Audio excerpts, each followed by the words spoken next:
Assalamualaikum, Yang.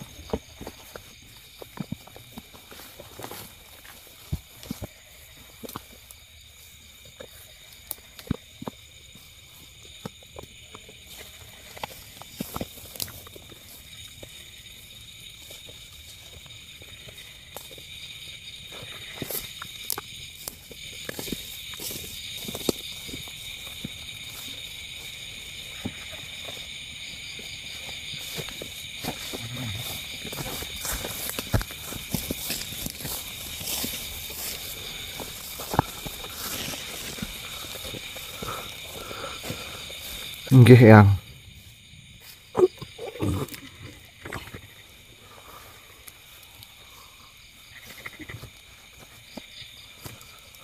Assalamualaikum warahmatullahi wabarakatuh, Yang. Waalaikumsalam warahmatullahi wabarakatuh. Duduklah. Nggih, Yang. Mohon maaf, Yang, atas kelancangan saya. Apakah sebelumnya memang sudah ditunggu oleh para eyang saya datang ke sini?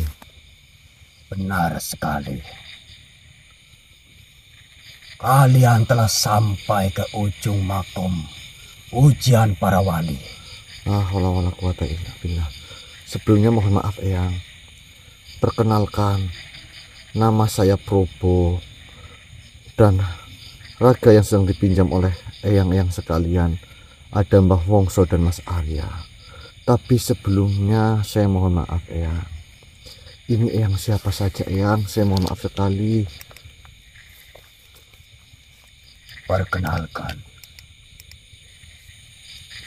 diriku biasa dipanggil Sunan Muria. Dan diriku Sunan Gunung Jati. Wala quwata illa billah. Mohon maaf atas kelancangan saya bila saya menanyakan hal tersebut, Eyang. Ya.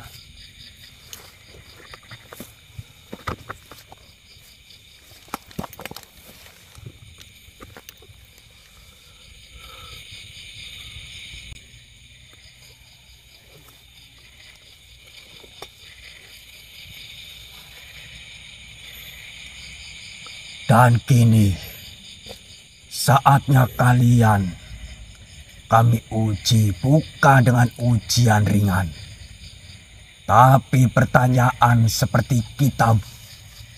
Pertanyaan yang akan mengguncang logika dan makna terdalam kalian. Wala quwata illa billah. Nggih, Yang. Wahai Probo, dengarkan pertanyaanku baik-baik. Nggih, Yang. Jika seorang manusia dilahirkan tanpa ingatan,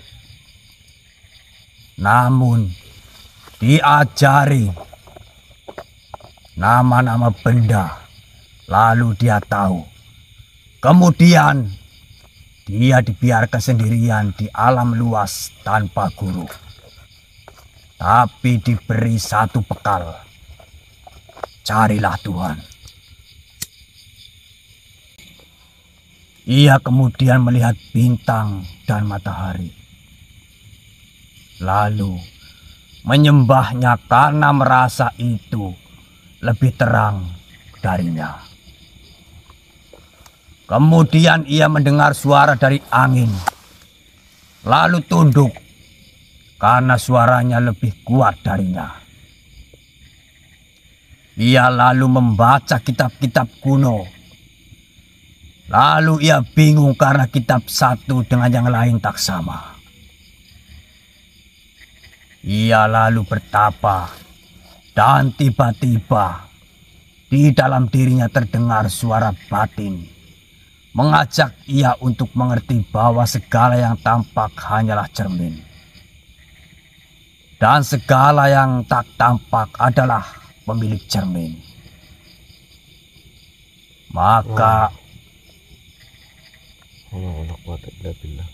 Maka ia bertanya, siapa aku?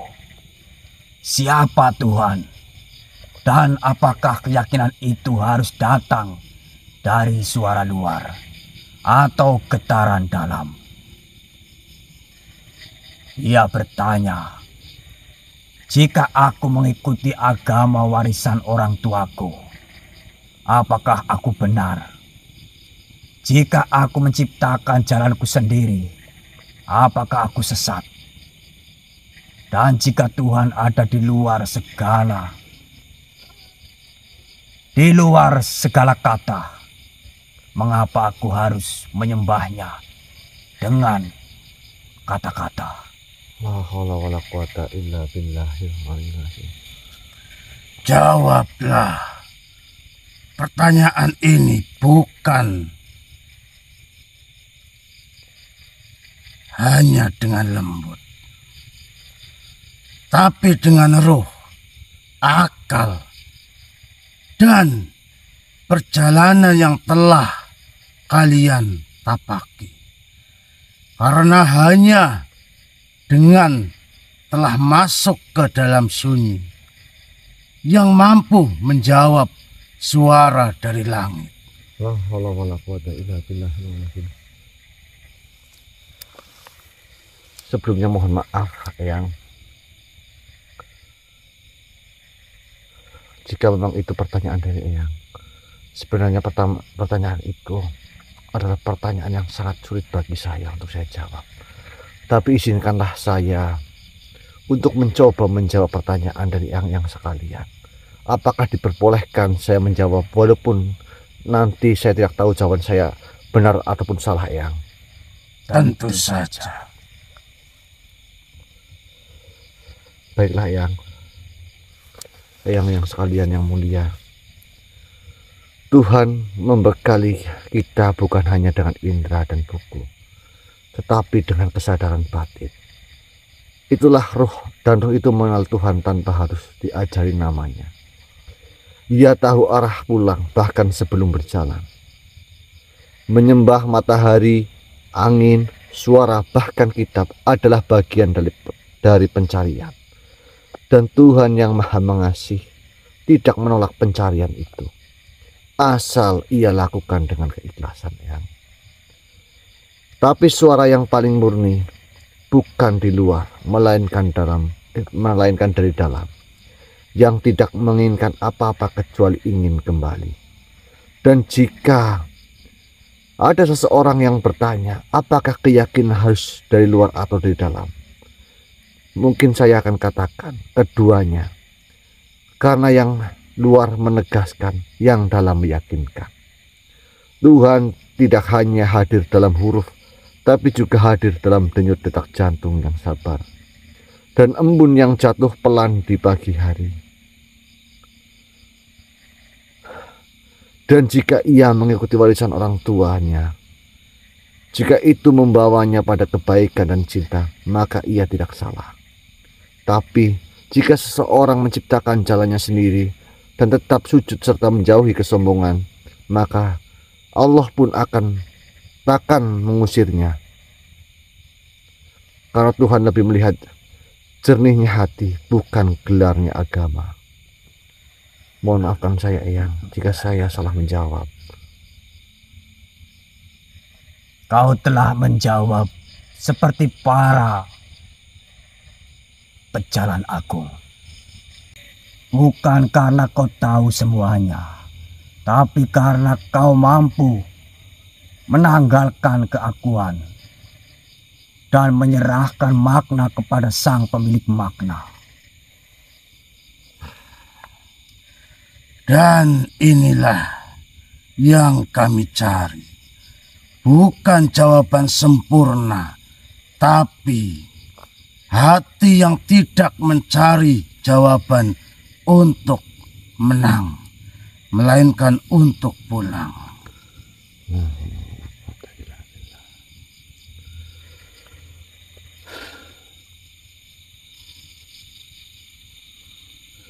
Insya Allah, Eyang. Terima kasih, Eyang.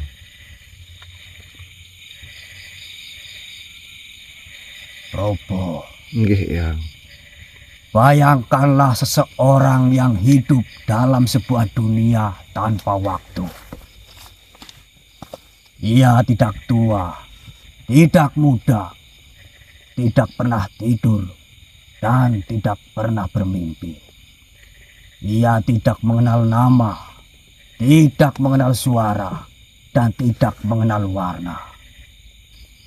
Lalu datanglah kepadanya malaikat dan berkata, "Ketahuilah, engkau hidup, tapi kehidupanmu akan bermakna jika engkau mengenal mati."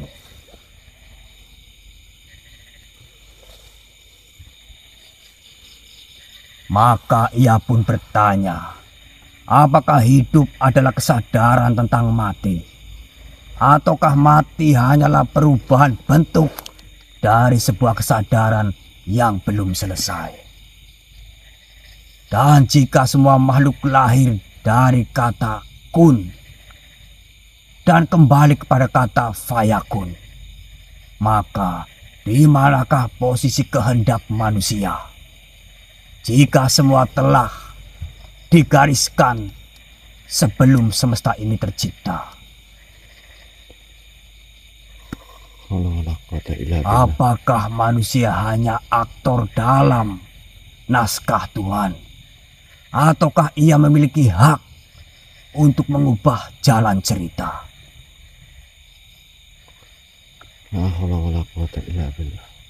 Jawablah, Probo. Dengan jiwamu, bukan hanya pikiranmu. Karena pertanyaan ini telah membuat para ahli kitab terdahulu menangis.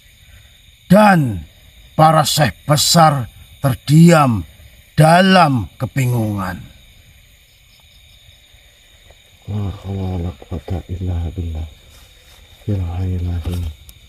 Subhanallah walhamdulillah wa la ilaha illallah Allah.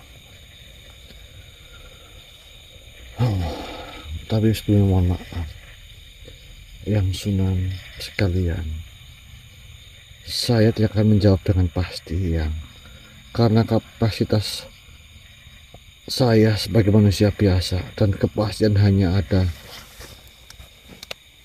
milik Allah karena Allah lah maha tahu segala-galanya. Tapi izinkanlah saya menyampaikan apa yang roh ini bisikan pada saya selama saya berjalan. Hidup bukan sekedar kesadaran tentang mati. Hidup adalah cermin tempat Tuhan melihat ciptaannya kembali kepadanya. Mati bukanlah akhir, bukan juga awal. Mati adalah bukaan tirai, karena tidak ada yang tahu. Bahkan saya sendiri tidak pernah sungguh-sungguh hidup sebelum kita memahami bahwa kehidupan itu sendiri bukan milik kita. Dan tentang kun fayakun segala sudah tertulis, tapi pena tak pernah membatasi langkah, karena tinta yang dipakai adalah rahmat. Kita adalah aktor, benar, tapi aktor yang diberi hati. Dan di sanalah kehendak manusia bercahaya. Tuhan menulis takdir, tapi Dia juga memberi ruang bagi cinta untuk memilih. Dan setiap pilihan itu kembali juga kepadanya. Maka kehendak manusia bukanlah melawan naskah Tuhan atau kalam Allah, tapi menyempurnakan peran. Agar setiap adegan dalam hidup menjadi ibadah, bukan lakon kosong. Mohon maafkan saya, Eyang. Robo, jawabanmu bukan jawaban tetapi jendela.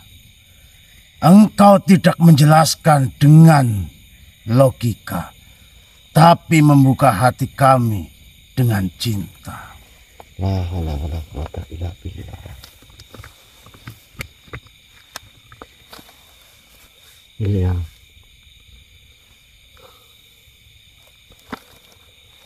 Allahu Akbar. Terima kasih Eyang, jika memang Eyang memberikan jawaban itu kepada saya. Wahai umat seluruh alam, dengarlah dengan hatimu, bukan hanya telingamu. Wahai manusia yang kini hidup di zaman penuh gelombang, zaman di mana kebisingan disangka kebenaran dan diam dianggap kesalahan. Zaman di mana kau dikejar-kejar oleh waktu, Allahu Akbar. namun lupa mengejar makna dari setiap detikmu. Allahu Akbar. Zaman di mana manusia membanggakan hafalannya, namun lupa bahwa yang Allah lihat adalah rasa tunduknya. La haula wala quwata illa billah. Lur, saya seperti ingin menangis, Lur. Kalian bukan hanya tubuh. Kalian adalah cerita langit. Cerita langit yang dibalut tanah. Wahai manusia, kau bukan sekedar daging dan tulang. Dengarkan, Lur. Kau adalah nafas. Nafas yang ditiupkan dari langit. Dibalut tanah bumi agar kau menunduk. Agar kau merunduk. Bukan mengangkasa. Jangan kau sangka hidupmu ini sekedar makan, bekerja, tidur, dan bangun. Karena itu pun dilakukan binatang. Kau lebih tinggi, bukan karena ilmu, tapi karena hatimu bisa memilih tunduk atau angkuh. La haula wala quwata illa billah.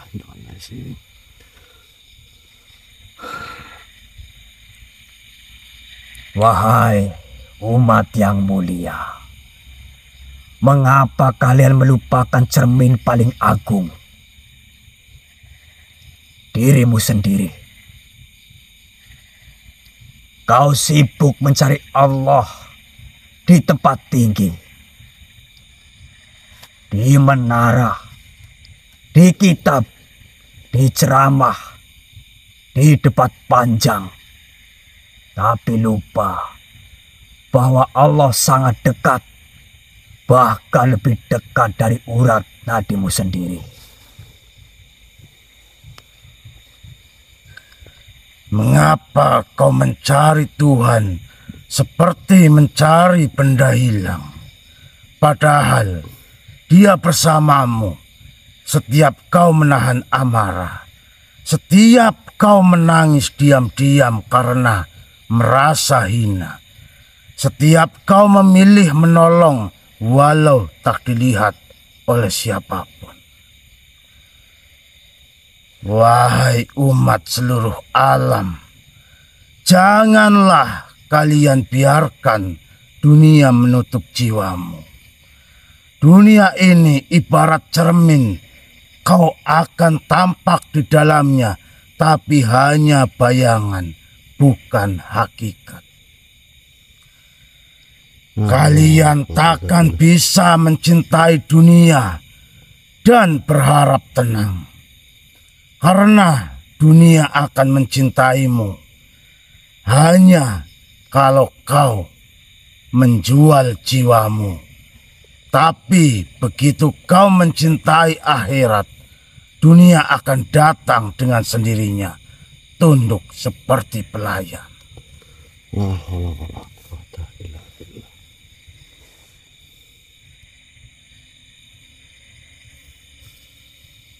Wahai kalian, kalian yang mencari pusaka, karomah, dan ilmu laduni, ketahuilah, pusaka yang paling agung adalah hati yang bersih. Karena tak ada benda manapun yang bisa melawan murka Allah jika hatimu penuh ria, dengki, dan tamak.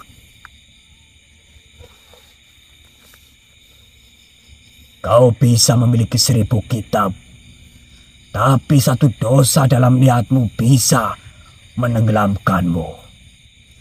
Kau bisa berzikir ribuan kali, tapi satu kesombongan kecil bisa menutup cahaya seluruh amalmu.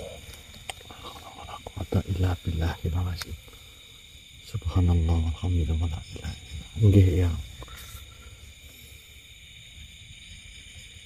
Sedekah, keikhlasan, dan adab, itulah penjaga dunia kalian.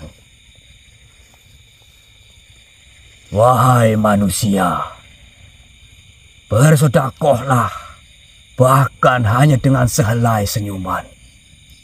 Bersedekahlah, bukan karena kau lebih dari yang lain, tapi karena itu cara agar hartamu jadi ringan untuk dibawa ke akhirat. Dan jagalah adab, karena ilmu tanpa adab seperti pohon tanpa akar, rapuh, dan amal tanpa adab seperti cahaya yang menyilaukan tapi membakar.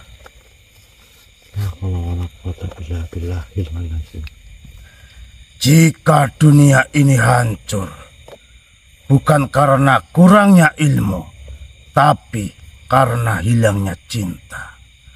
Cinta pada sesama manusia, cinta pada kebenaran, dan cinta kepada Tuhan.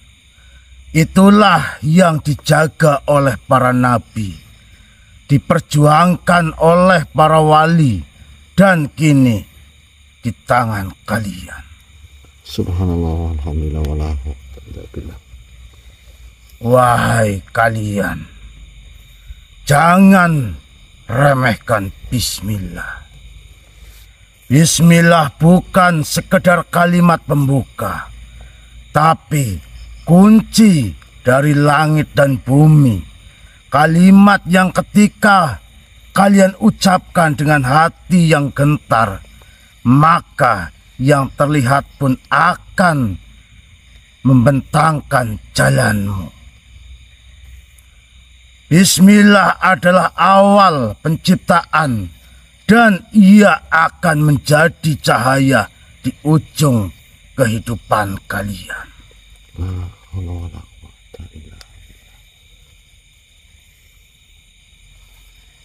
Pesanku terakhir, jangan takut untuk kembali kepada Allah Subhanahu wa Ta'ala. Kau boleh jatuh, kau boleh hina, kau boleh gagal ratusan kali, tapi jangan kau putus asa, karena Allah bukan hanya Tuhan bagi yang suci, tapi juga tempat pulang bagi yang tercela, asal ia ingin kembali.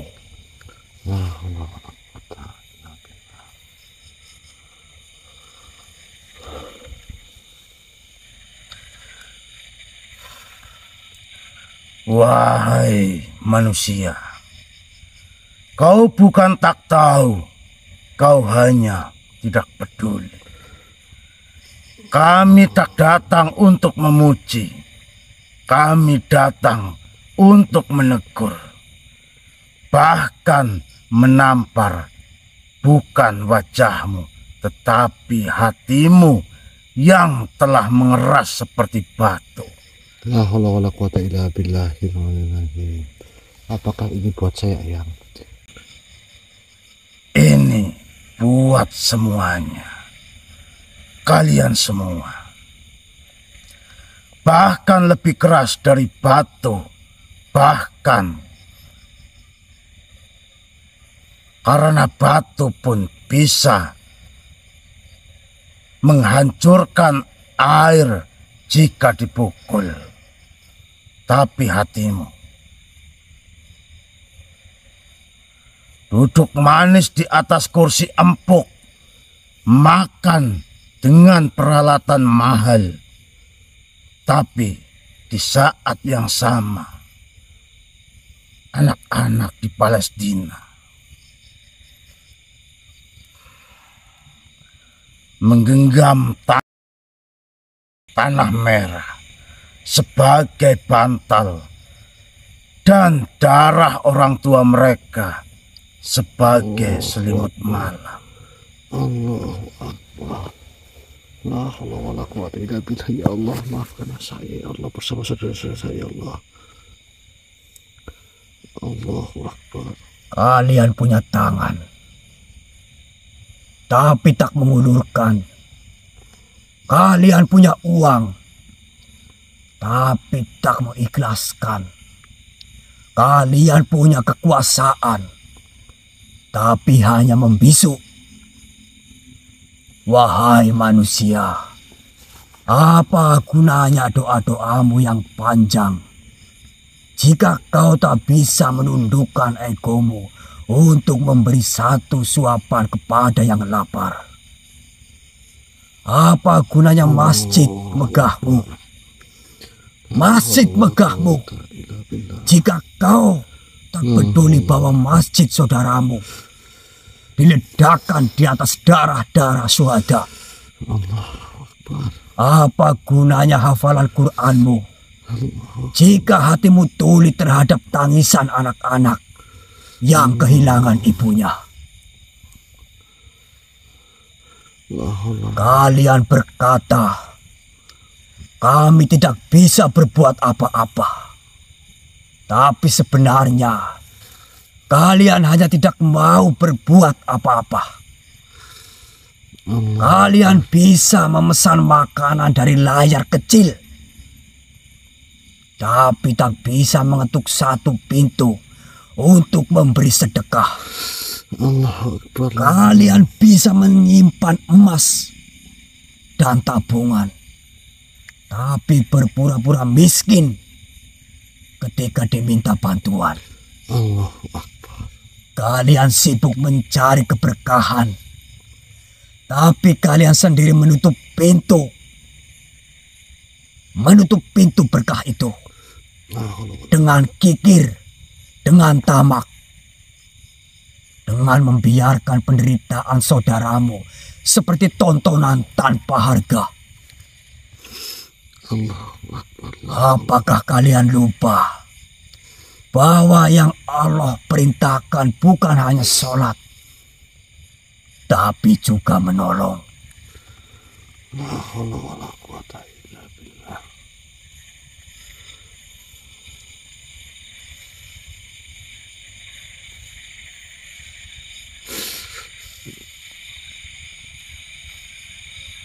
Bukankah Nabi kalian bersabda, barang siapa yang tidak peduli pada urusan saudaranya, maka ia bukan bagian dari umatku.